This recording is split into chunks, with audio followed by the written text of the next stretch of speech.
जय भारत। मेरा नाम अनिल कुमार है और मैं आज करंट अफेयर करवाने वाला हूँ। ये जो क्वेश्चन मैंने अपनी कॉपी पे लिखे हुए हैं ये बहुत ही इम्पोर्टेंट क्वेश्चंस हैं। तो चलिए स्टार्ट करते हैं। पहला क्वेश्चन है, हाल ही में अंतर्राष्ट्रीय वृद्धजन दिवस कब मनाया गया? तो अंतर्राष्ट्रीय वृद्धजन दिवस कब मनाया गया? तो दोस्तों, मेरा मकसद आपको ये करंट अफेयर करवाने का यह है कि आपको जब मैं करंट अफेयर कराऊं तो उसी समय आपको करंट अफेयर याद भी हो जाए। तो आपको मोस्टली तो याद ही हो जाएगा, एकाध दुकाध क्वेश्चन होगा जो नहीं याद होगा। तो चलिए स्टार्ट करते हैं। हाल ही में अंतर्राष्ट्रीय वृद्धजन दिवस कब मनाया गया? तो जो अंतर्राष्ट्रीय वृद्धजन दिवस है वो जो एज्ड पीपल होते हैं उनके योगदान को सम्मानित करने के लिए मनाया जाता है। तो हाल ही में जो अंतर्राष्ट्रीय वृद्धजन दिवस है ये 1 अक्टूबर को मनाया गया है। जो अंतर्राष्ट्रीय वृद्धजन दिवस है वो अभी 1 अक्टूबर को मनाया गया है। दूसरा क्वेश्चन है, हाल ही में चर्चिल के युद्ध कार्यालय को किस ग्रुप ने लग्जरी होटल में बदल दिया है? जो चर्चिल हैं वो एक व्यक्ति हैं जो कि ब्रिटिश के पीएम हैं। तो चर्चिल के युद्ध कार्यालय को किस ग्रुप ने लग्जरी होटल में बदल दिया है? तो हिंदुजा ग्रुप ने। हिंदुजा ग्रुप ने चर्चिल के युद्ध कार्यालय को, जो युद्ध कार्यालय था ब्रिटिश के पीएम चर्चिल का, उसको हिंदुजा ग्रुप ने लग्जरी होटल में बदल दिया गया है। तो किस ग्रुप ने बदल दिया है? हिंदुजा ग्रुप ने। अगला क्वेश्चन क्या है, हाल ही में किस राज्य के सीएम ने प्रदूषण से निपटने के लिए 15 पॉइंट का विंटर एक्शन प्लान जारी किया है? ये बहुत ही इंपॉर्टेंट क्वेश्चन है। हाल ही में किस राज्य के सीएम ने प्रदूषण से निपटने के लिए 15 पॉइंट का विंटर एक्शन प्लान जारी किया है? इसका आंसर है दिल्ली है इसका आंसर। तो दिल्ली के सीएम ने प्रदूषण से निपटने के लिए 15 पॉइंट का विंटर एक्शन प्लान जारी किया है। आप सबको पता ही है कि दिल्ली में बहुत ज़्यादा प्रदूषण बढ़ रहा है और वो पॉल्यूटेड सिटी भी बन चुकी है। इसी के प्रदूषण को रोकने के लिए सीएम जो हैं दिल्ली के, जो कि हैं अरविंद केजरीवाल, उन्होंने 15 पॉइंट का विंटर एक्शन प्लान जारी किया है। अब आपको इस में केवल क्वेश्चन ही नहीं मिलेगा बल्कि उससे रिलेटेड भी कुछ चीज़ें मिलेंगी। जैसे विश्व की सबसे ऊंची नटराज प्रतिमा दिल्ली में स्थापित की गई है। विश्व की सबसे ऊंची नटराज प्रतिमा जो है वो दिल्ली में स्थापित की गई है। और क्या है, नई दिल्ली में राजघाट पर महात्मा गांधी की प्रतिमा का अनावरण राष्ट्रपति द्रौपदी मुर्मू ने किया है। नई दिल्ली में राजघाट पर महात्मा गांधी की प्रतिमा का अनावरण राष्ट्रपति द्रौपदी मुर्मू ने किया है। अब केंद्रीय मंत्री नितिन गडकरी ने भारत में नई दिल्ली में दुनिया की पहली 100% इथेनॉल वाली कार लॉन्च की है। केंद्रीय मंत्री कौन है? नितिन गडकरी। उन्होंने क्या किया है, भारत में नई दिल्ली में दुनिया की पहली इथेनॉल वाली कार को लॉन्च किया है। दिल्ली सरकार ने कक्षाओं में मोबाइल यूज को बंद कर दिया है। दिल्ली सरकार ने कक्षाओं, जो स्टडी क्लासेस होती थी, उसमें मोबाइल के यूज को बंद कर दिया है। अब कोई भी विद्यार्थी या फिर टीचर क्लासरूम में मोबाइल यूज नहीं कर सकता है। आगे क्या लिखा है, हाल ही में कौन ऐप आधारित इनवॉइस फाइनेंसिंग ऋण मंच लॉन्च करेगा? कौन करेगा? सिडबी। सिडबी लॉन्च करेगा। कौन ऐप आधारित इनवॉयस फाइनेंसिंग ऋण लॉन्च करेगा? तो इसका आंसर है सिडबी। हाल ही में कहाँ PATA ट्रैवल मार्ट 2023 की मेजबानी होगी? तो कहाँ होगी? झांसी नहीं, जयपुर नहीं, नई दिल्ली या नन? इसका आंसर है नई दिल्ली। तो PATA ट्रैवल मार्ट 2023 की मेजबानी नई दिल्ली में होगी। दोस्तों मैं बहुत ही धीरे धीरे करा रहा हूँ। मेरा मकसद ये है कि आपको इस वीडियो के ख़त्म होते सारे क्वेश्चन याद रहें। आगे करते हैं। हाल ही में किसने भारत की पहली 5G ट्रेनिंग लैब्स और 5G हेल्थ लॉन्च की है? हाल ही में किसने भारत की पहली 5G training lab, 5G health, 5G training lab और 5G हेल्थ लॉन्च किया है? किसने किया है? जी किशन रेड्डी ने। जी किशन रेड्डी ने 5G ट्रेनिंग लैब और 5G हेल्थ लॉन्च की है। हाँ ठीक है। और हाल ही में हार्पर कॉलिंस ने किसके द्वारा लिखित पुस्तक the day I become a runner की घोषणा की है? हाल ही में हार्पर कॉलिंस ने किसके द्वारा लिखित पुस्तक the day I become a runner की घोषणा की है? तो इसका आंसर है S चट्टोपाध्याय, इनके द्वारा। आगे क्या लिखा है? लीना कुमार ने अपनी पहली पुस्तक द ऑटोबायोग्राफी ऑफ गॉड जारी की है। लीना कुमार ने पहली पुस्तक, इन्होंने अपनी पहली पुस्तक द ऑटोबायोग्राफी ऑफ गॉड जारी की है। राधिका अयंगर ने के द्वारा लिखी गई पुस्तक, किसके द्वारा लिखी गई पुस्तक? राधिका अयंगर द्वारा लिखी गई पुस्तक, वो कौन सी पुस्तक है? फायर ऑन द गैंज का विमोचन किया गया। अमृत माथुर ने अपनी आत्मकथा, ये आत्मकथा है। अमृत माथुर ने अपनी आत्मकथा pitch side my life in Indian cricket लिखी है। आगे क्या लिखा है? हाल ही में कानून, तकनीक और न्याय पर उत्तर क्षेत्र वन सम्मेलन कहाँ हुआ? कानून, तकनीक और न्याय पर उत्तर क्षेत्र वन सम्मेलन कहाँ हुआ? तो इसका आंसर है नैनीताल। नैनीताल में हुआ है। आगे क्या लिखा है? हाल ही में भारत ने निपाह वायरस के प्रकोप से निपटने के लिए मोनोक्लोनल एंटीबॉडीज खुराक के लिए किस देश से संपर्क किया है?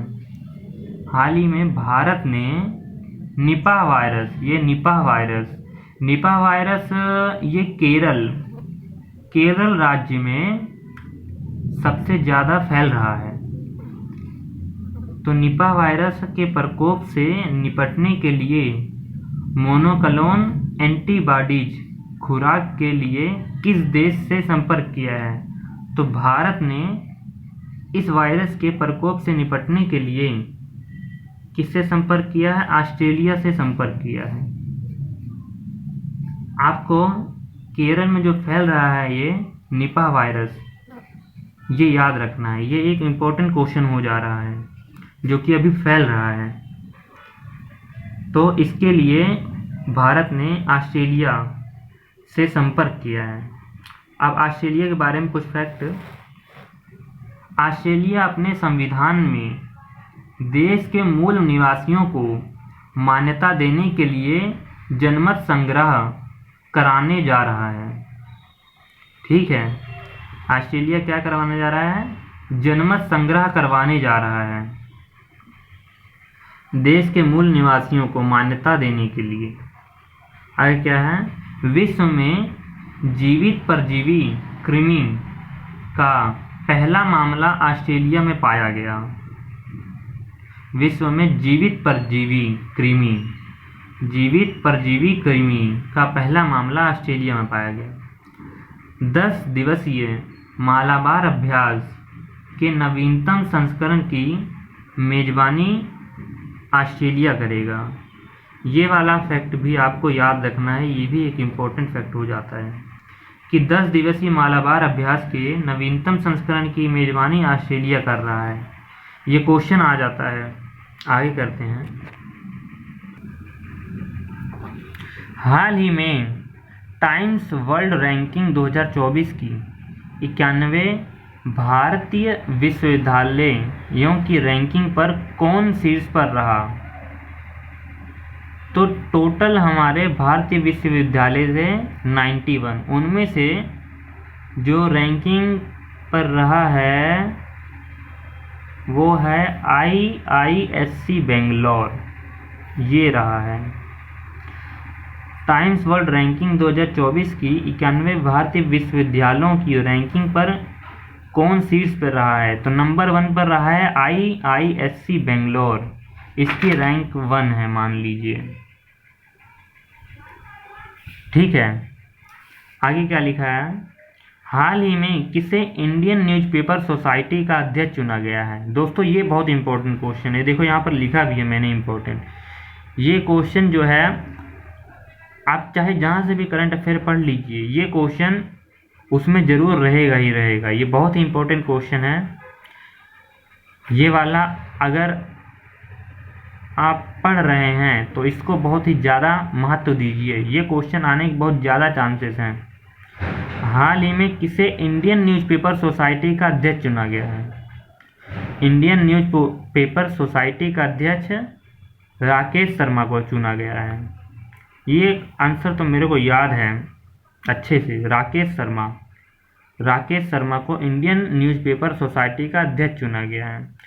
अब जो कुछ और चुने गए पीपल हैं, जैसे अध्यक्ष हो गए, कोई CEO हो गया, उन सब की बात भी करी जाएगी नीचे।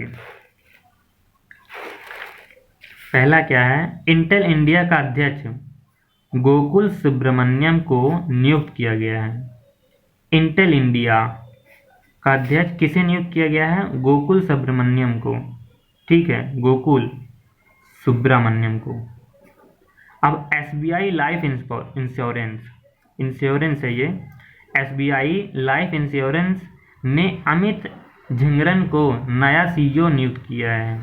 CEO ऐसा ही पूछ सकते हैं कि SBI लाइफ इंश्योरेंस का CEO कौन नियुक्त हुआ है? तो अमित झिंगरन।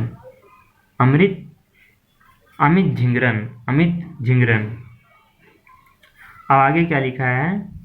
टाटा एडवांस्ड सिस्टम के चेयरमैन बनमाली अग्रवाल बने हैं। टाटा एडवांस सिस्टम के चेयरमैन कौन बने हैं? बनमाली अग्रवाल। बनमाली अग्रवाल बने हैं टाटा एडवांस्ड सिस्टम के चेयरमैन। अब media research users council India ने शैलेश गुप्ता को अध्यक्ष चुना। बक्की वेंकटैया को तेलंगाना के SC/ST आयोग का नया अध्यक्ष चुना गया। बक्की वेंकटैया को तेलंगाना के SC/ST आयोग का नया अध्यक्ष चुना गया है। किसे चुना गया? बक्की वेंकटैया को।